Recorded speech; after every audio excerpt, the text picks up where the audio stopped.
Percentage, इसको हिंदी में बोलते हैं प्रतिशतता। ठीक है, इसका जो साइन होता है वो इस तरह का होता है। तो पहले आप कॉन्सेप्ट क्लियर करिए, परसेंटेज ये क्या चीज़ होती है। ठीक है, इसके सवाल तो हम बाद में करेंगे, पहले इसका हमें कॉन्सेप्ट क्लियर करना है, कॉन्सेप्ट दिमाग में रखना है। परसेंटेज 100 पे निकलता है, प्रतिशत 100 पे निकलती है। ठीक है, जैसे मैं बात करूं 100 रुपये का 10%, ठीक है, इसका मतलब 100 रुपये का 10% मतलब इसका मतलब 100 का 10वां हिस्सा। ठीक है, इसका 10वां हिस्सा। तो परसेंट जब 100 पे निकलती है, तो मैं जब 10% की बात करूंगा, 10% का मतलब हो गया 10/100 इज इक्वल टू 0 से 0 कट गया 1/10, किसी भी चीज़ का 10वां हिस्सा।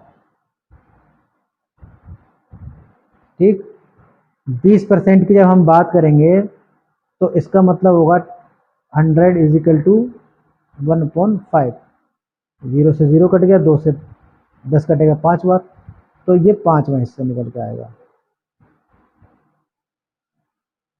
5वां हिस्सा निकल के आएगा 20% होगा, 10वां हिस्सा निकल के आएगा वो 10% होगा।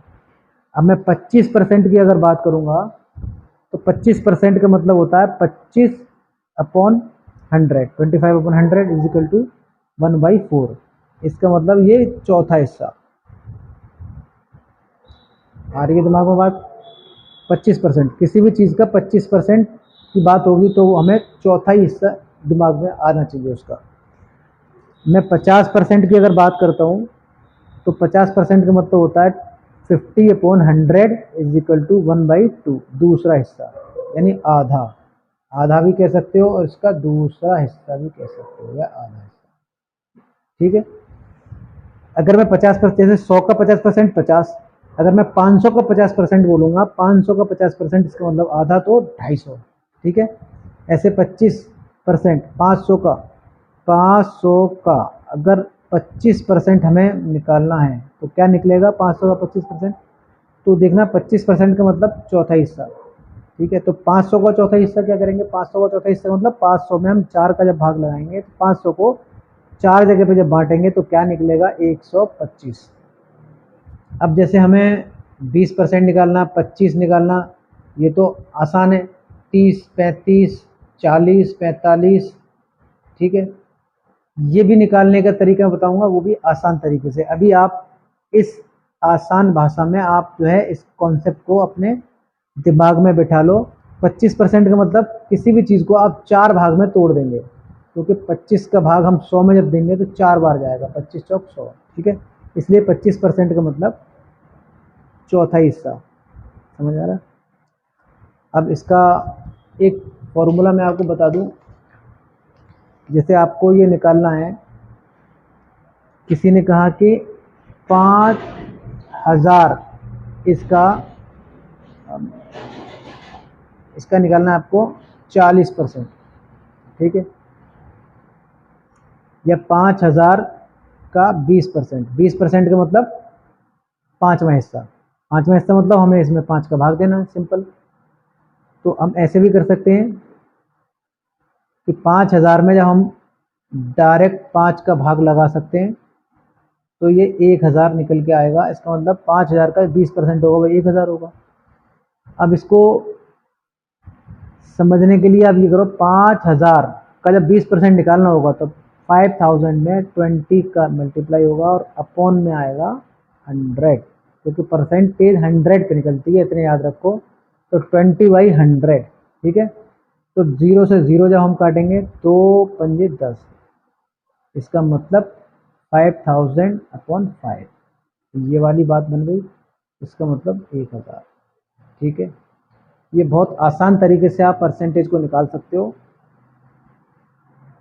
400 का अगर हम 25% निकालेंगे तो 400 का 25%, 25 का मतलब 1/4, 25 का मतलब 1/4। ठीक है, तो इसको आप 400 इंटू 1/4 कर सकते हो, या सीधे सीधे 400 में 4 का भाग लगा सकते हो, क्योंकि हमें चौथा भाग निकालना है इसका 400 का, इसका 400 का चौथा हिस्सा निकालना है। ठीक है, 400 का चौथा हिस्सा 100 हो गया, या इसको ऐसे कर सकते हो 400 इंटू 25/100, ठीक है। तो 25 चौक 100, आगे वही बात, 4 से 1 कट गया 100। सिंपल आपको ये याद रखना है कि जितना परसेंटेज आपको पूछा जाए उतना का उस संख्या में गुणा करके और अपॉन में 100 लिख देना है बस। सिंपल इसका परसेंटेज हम किसी भी चीज़ का ज्ञात कर सकते हैं। अब परसेंटेज तो हम मालूम कर सकते हैं किसी भी चीज़ का, ये तो हो गया फॉर्मूला। अब इसको शॉर्ट तरीके से भी हम निकाल सकते हैं, खैर वो आगे की बात है। अब अभी आप दिमाग में कॉन्सेप्ट क्लियर करो।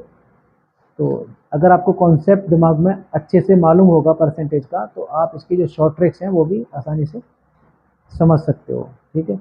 जैसे 600 का 20%, अगर हमें 25% अगर हमें मालूम करना है तो 25% का मतलब होता है 1/4, यानी कि इसका चौथाई भाग।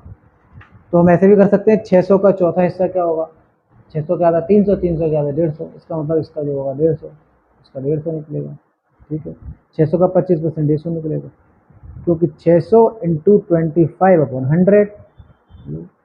आप कैसे भी कर दो, 25 चौक 100, 25 चौक 100 4 हो गया, 600 का चौथा भाग 150, ठीक। ये बहुत सिंपल है। मिलते हैं नेक्स्ट वीडियो में, तब तक के लिए गुड बाय।